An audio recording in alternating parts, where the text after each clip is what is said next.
Halo, assalamualaikum warahmatullahi wabarakatuh. Bertemu kembali dengan Aji S Sambodo Channel dalam pembelajaran sejarah. Untuk kesempatan kali ini kita akan belajar tentang bagaimana posisi dan potensi Nusantara pada bidang kemaritiman. Nah, apabila kita berbicara tentang maritim, ini pastinya kita akan berbicara tentang kelautan, perdagangan melalui laut, dan interaksi masyarakat yang ada di dalamnya. Nah, sebelum kita membahas satu persatu, silahkan kalian subscribe, like, dan share channel ini supaya channel ini kemudian berkembang untuk memberikan informasi-informasi tentang sejarah. Oke, tidak usah menunggu lama, kita langsung bahas bagaimana potensi dan posisi Nusantara pada bidang kemaritiman pada masa kerajaan bahkan zaman modern. Oke, langsung saja, silahkan menyaksikan.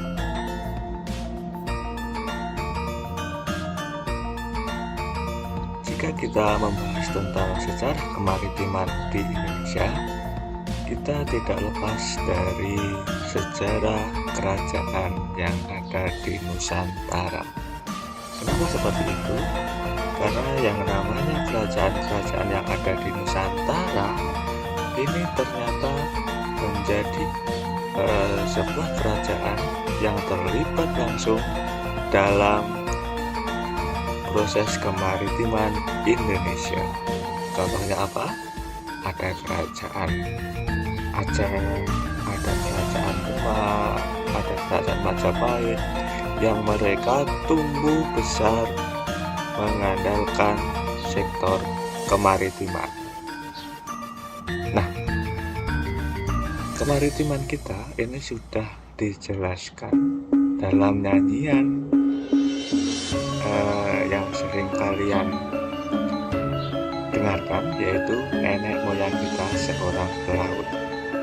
Dengan nyanyian tersebut menandakan bahwa Indonesia atau Nusantara ini sangatlah berpotensi dalam sektor kemaritiman. Hampir sebagian besar wilayah Indonesia ini merupakan kepulauan yang dihubungkan oleh laut. Nah,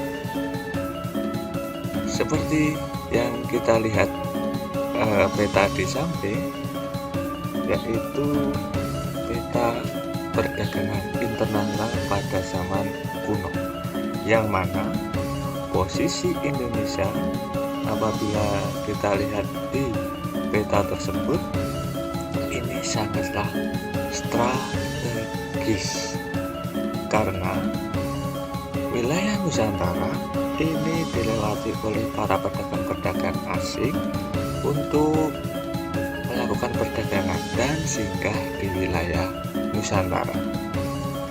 Apabila kita merujuk dalam kerajaan-kerajaan yang ada di Nusantara, banyak pedagang kemudian singgah dan berinteraksi di wilayah-wilayah pesisir Indonesia.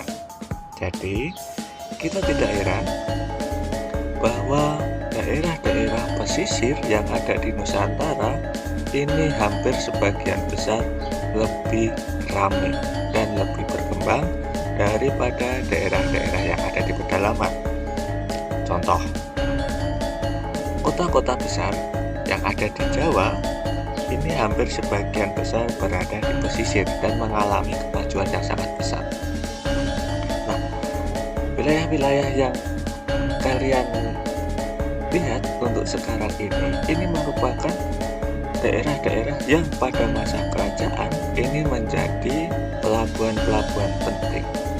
Contoh, ada Semarang yang menjadi pelabuhan yang sangat penting pada saat pemerintahan Kesultanan Demak. Ada Surabaya, yang mana ini juga menjadi pelabuhan besar atau pelabuhan penting pada zaman kerajaan Majapahit. Ada lagi Jakarta yang dulunya Sunda Kelapa, kemudian berubah menjadi Batavia. Sebelumnya juga ada Jayakarta yang sekarang menjadi Jakarta. Yang mana kota-kota ini dulunya merupakan daerah-daerah penting pada masa kerajaan.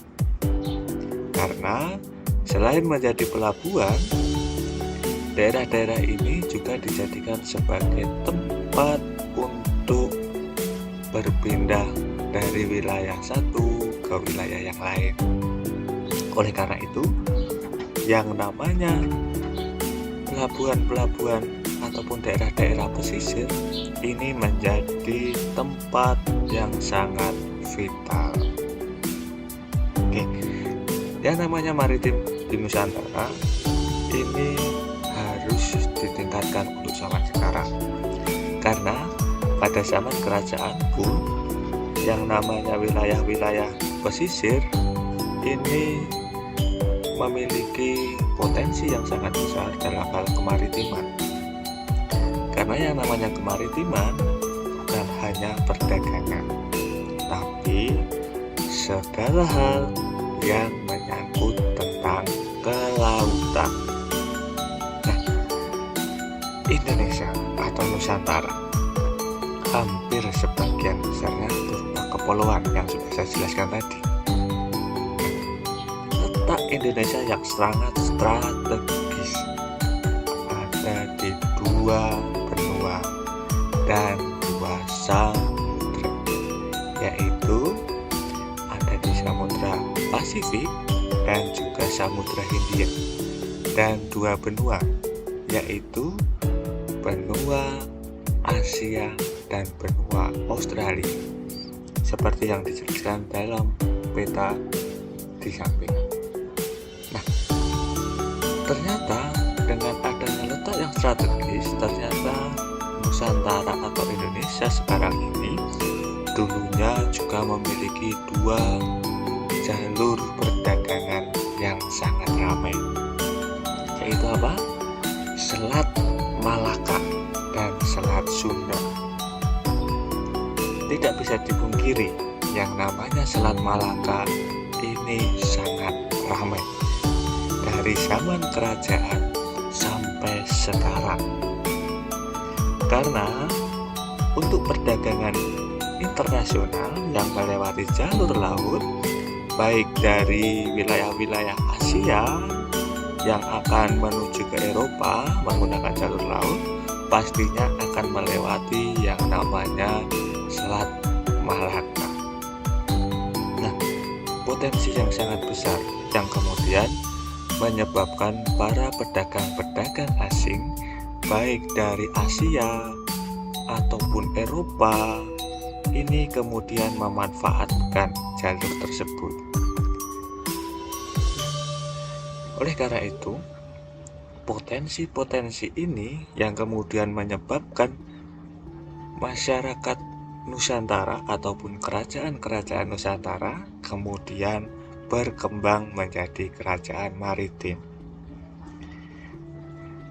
Oleh karena itu, kerajaan-kerajaan yang terletak di pesisir ini berkembang semakin pesat pada waktu itu.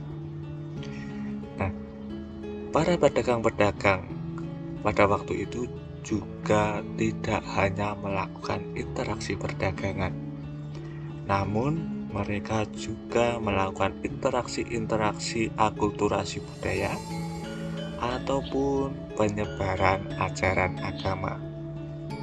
Contoh, pada masa kerajaan Sriwijaya, pedagang-pedagang yang memiliki ajaran Hindu maupun Buddha juga kemudian melakukan interaksi dalam penyebaran ajaran agama, yaitu ajaran Hindu dan Buddha, yang menyebabkan kerajaan Sriwijaya kemudian berkembang selain dalam hal perdagangan, juga berkembang dalam hal kepercayaan, yang menjadikan kerajaan Sriwijaya ini menjadi pusat pendidikan pendidikan agama terbesar di Asia Tenggara.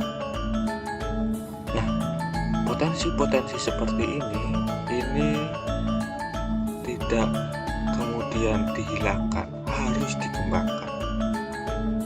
Karena kita memiliki potensi yang sangat besar. Nah, selain kepercayaan, para pedagang-pedagang asing nantinya juga akan menyebarkan ajaran-ajaran lain untuk kepercayaannya. Ada ajaran Islam yang akan masuk pada abad ke-13 ataupun jauh sebelumnya pada masa kerajaan Majapahit. Nah, para pedagang-pedagang asing ini yang memiliki peranan penting dalam penyebaran ajaran agama baik Hindu-Buddha maupun ajaran Islam. Nah, kalau ajaran Islam nanti akan berkembang sangat cepat karena pada waktu itu para pedagang asing ini memanfaatkan waktu singgahnya untuk berinteraksi kepada masyarakat yang ada di Nusantara, bukan hanya berdagang, tapi juga menyampaikan ajaran agama, melakukan perkawinan dengan masyarakat lokal yang kemudian menyebabkan dengan cepatnya yang namanya ajaran Islam ini tumbuh berkembang di Nusantara. Oke, ini dalam hal interaksi yang menggunakan jalur kemaritiman, jalur perdagangan internasional. Apabila kita merujuk ke hal yang lebih besar lagi, pastinya kita tidak lepas dari hal perdagangan. Nah, Indonesia atau Nusantara pada waktu itu memanfaatkan jalur perdagangan internasional ini bukan hanya sebagai transit dari pedagang-pedagang asing, tapi Indonesia kemudian menjadi daerah penghasil dari barang-barang ekspor, yaitu apa? Pastinya rempah-rempah. Oke. Rempah-rempah di sini ini menjadi komoditas yang paling berharga di Indonesia. Kenapa bisa seperti itu? Masyarakat Eropa. Nah, kalau kalian lihat masyarakat Eropa dengan letak geografisnya yang memiliki iklim yang sangat dingin, Indonesia merupakan kawasan kepulauan yang sangat strategis dan merupakan bagian dari jalur perdagangan internasional yang bahkan terhubung hingga kawasan Eropa. Selain itu, letaknya yang berada di antara jalur Hindia menuju Cina atau sebaliknya menjadikan Indonesia lebih strategis karena dilayari dan dilintasi dari pedagang di kedua kawasan tersebut. Nah, dengan adanya letak yang strategis ini, kemudian yang namanya Nusantara ini berkembang dalam perdagangan internasional. Ramainya pengangkutan komoditas perdagangan melalui laut telah mendorong munculnya kerajaan-kerajaan yang ada di Nusantara yang bercorak maritim dan memiliki armada laut yang sangat besar. Apabila kita melihat kerajaan-kerajaan seperti Majapahit, Kerajaan Sriwijaya, Kerajaan Demak, ini memiliki armada-armada laut yang sangat memiliki teknologi yang sangat maju pada waktu itu. Apalagi kalau kita melihat Kerajaan Aceh yang pada waktu itu sudah melakukan interaksi terhadap bangsa-bangsa di luar wilayah Nusantara untuk memperkuat armada perangnya. Nah, hal ini dimaksudkan untuk mendukung kegiatan-kegiatan perdagangan kemaritiman. Ramainya pengangkutan komoditas perdagangan melalui laut telah mendorong munculnya kerajaan-kerajaan yang ada di Nusantara yang bercorak dan memiliki armada laut yang sangat besar. Hal ini ditujukan supaya perdagangan-perdagangan di kerajaan-kerajaan tersebut mengalami kemajuan yang sangat besar, dan juga untuk mengamankan wilayah-wilayah laut dari kerajaan-kerajaan tersebut. Nah, beberapa kerajaan Nusantara dengan kultur peradaban maritim antara lain ada Kerajaan Sriwijaya dan Kerajaan Majapahit. Bahkan ada yang mengenal wilayah-wilayah di Sumatera dengan sebutan Suwarnadipa.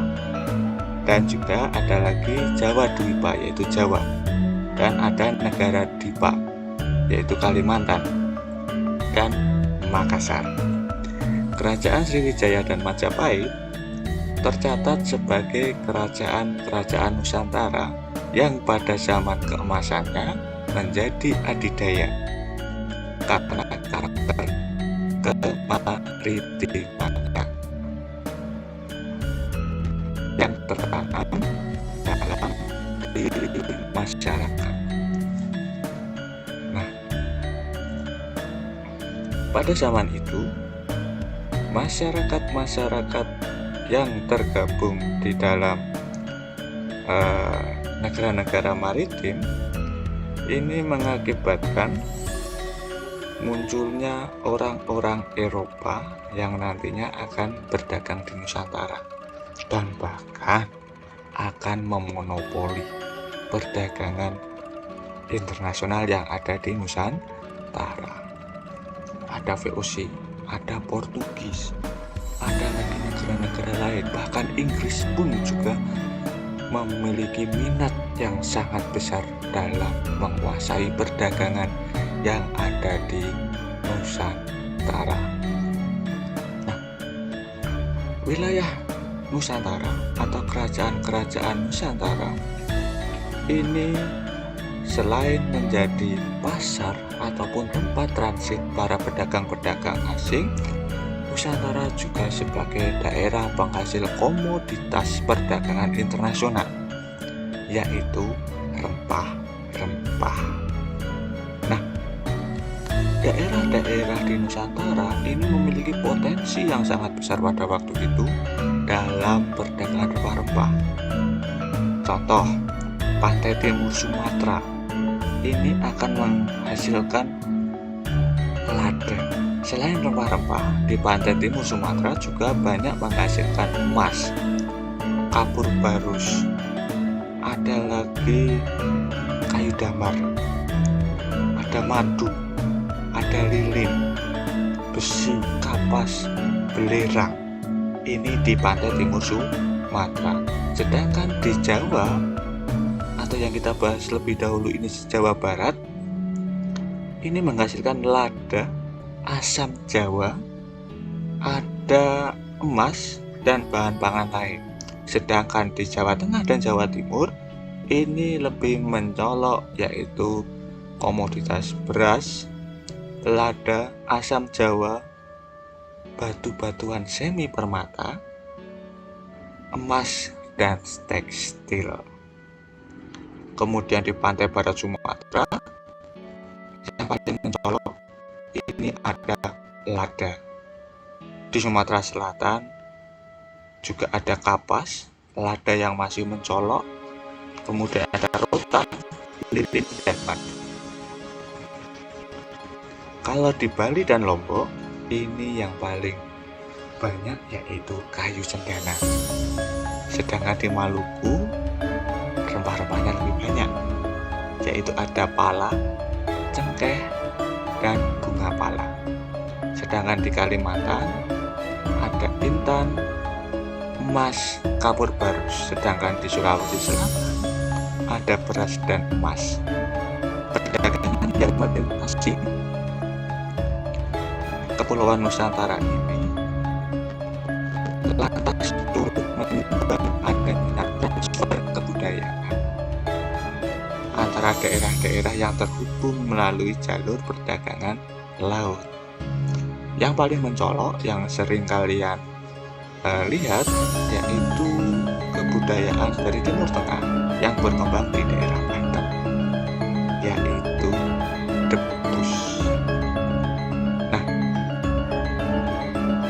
kedatangan pedagang ini kemudian tidak bisa dilepaskan dari adanya jaringan perdagangan internasional. Mereka memanfaatkan jalur ini untuk melakukan interaksi terhadap masyarakat Nusantara. Nah, saluran penyebaran ajaran yang paling mencolok, yang paling besar ini melalui perdagangan, yang kemudian akan membawa pengaruh yang sangat besar terhadap kehidupan di Nusantara. Contohnya bidang politik. Politik untuk masa Hindu-Buddha ini menggunakan susunan yang menyerupai daerah-daerah lain. Contohnya, kalau di Hindu-Buddha ini dipimpin oleh raja. Sedangkan kalau di kerajaan maritim Islam ini menggunakan sebutan sultan atau sunan. Ini di bidang politik, yang mana hukum-hukum yang akan dijalankan ada akulturasi antara hukum asli dengan hukum dari daerah-daerah lain. Yang lebih mencolok ini di Sumatera, lebih tepatnya di Aceh. Mereka menggunakan hukum syariat Islam. Nah, apabila di bidang ekonomi Indonesia ini akan muncul beberapa pelabuhan di pesisir yang kemudian menjadi sangat ramai. Bahkan sampai sekarang pun pelabuhan-pelabuhan ini juga masih dimanfaatkan oleh masyarakat Indonesia. Nah, ini di bidang kemaritiman, yang mana ini harus ditingkatkan.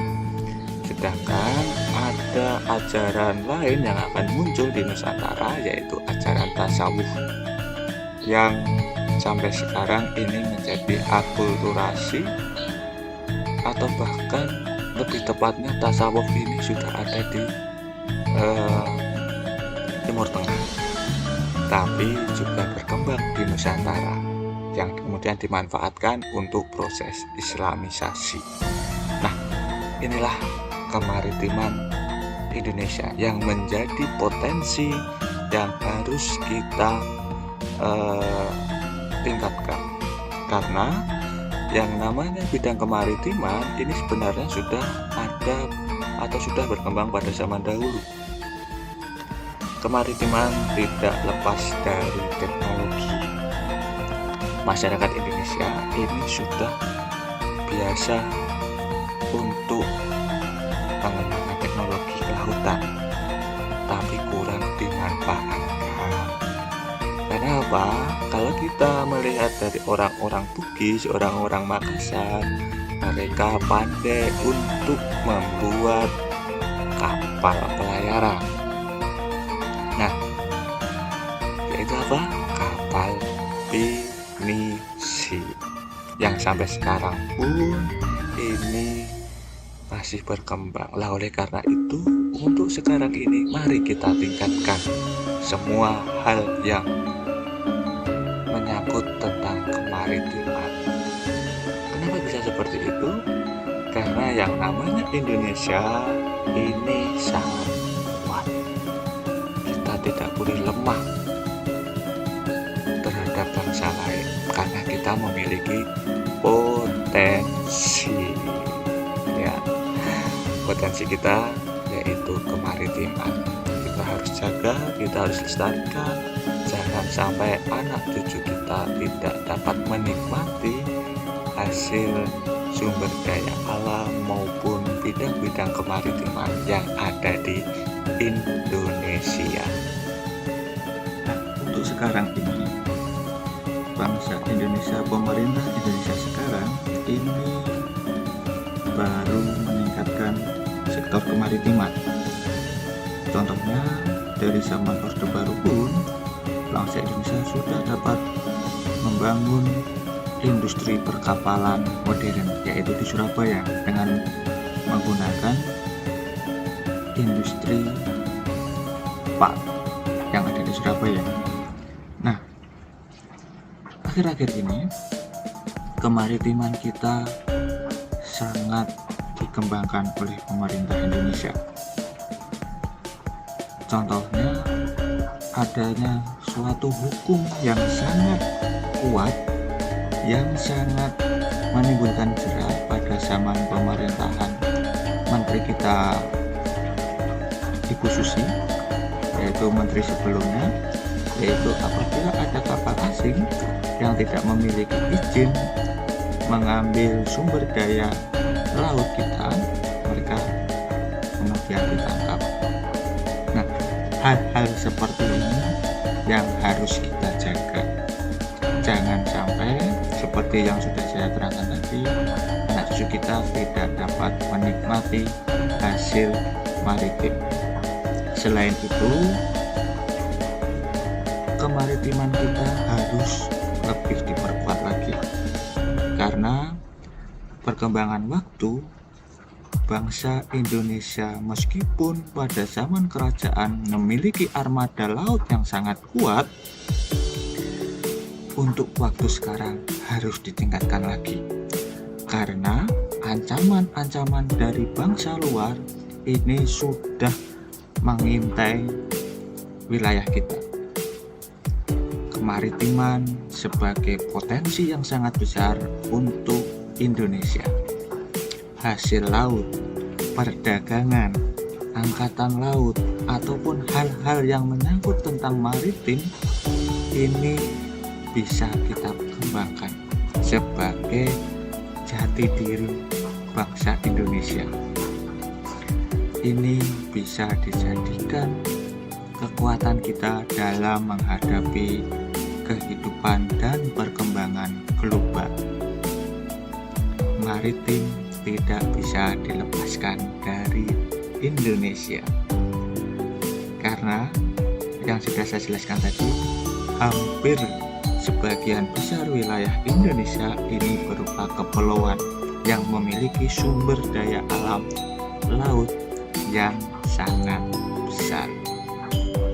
Ini harusnya jadi perhatian kita semua, tidak hanya pemerintah tapi juga masyarakat, bahkan kalian yang masih duduk di bangku sekolah harus dapat menjaga wilayah kemaritiman kita, ya. Jangan sampai hasil-hasil dan potensi-potensi kemaritiman kita ini diambil dan dikuasai oleh negara-negara asing. Oke, ingat, kalian harus menjadi bangsa yang kuat, bangsa yang bersahaja, bangsa yang kemudian dapat meningkatkan potensi-potensi yang ada, yaitu kemaritiman Indonesia. Karena bangsa kita pada zaman kerajaan ini sudah diakui oleh orang-orang lain, orang-orang atau bangsa-bangsa lain. Mereka mengagumi akan kemaritiman bangsa Indonesia. Jangan sampai apa yang sudah dilakukan atau yang sudah dibesarkan oleh kerajaan-kerajaan yang sudah ada di Nusantara dulu, bahkan Gajah Mada pun dan juga tokoh-tokoh lain di kerajaan-kerajaan yang ada di Indonesia ini kemudian luntur dan kita tidak dapat menjaganya. Oke, mungkin itu yang bisa saya sampaikan. Semoga informasi tentang sejarah kemaritiman di Nusantara pada masa kerajaan bahkan zaman sekarang ini dapat bermanfaat bagi kehidupan kalian. Tetap semangat, tetap jadi bangsa yang besar, tetap kuat menghadapi situasi yang ada sekarang ini, dan kita bertemu kembali di informasi-informasi sejarah selanjutnya. Oke teman-teman, kita bertemu lagi di materi sejarah selanjutnya. Akhir kata, saya pamit. Assalamualaikum warahmatullahi wabarakatuh. Oke, kita berjumpa kembali.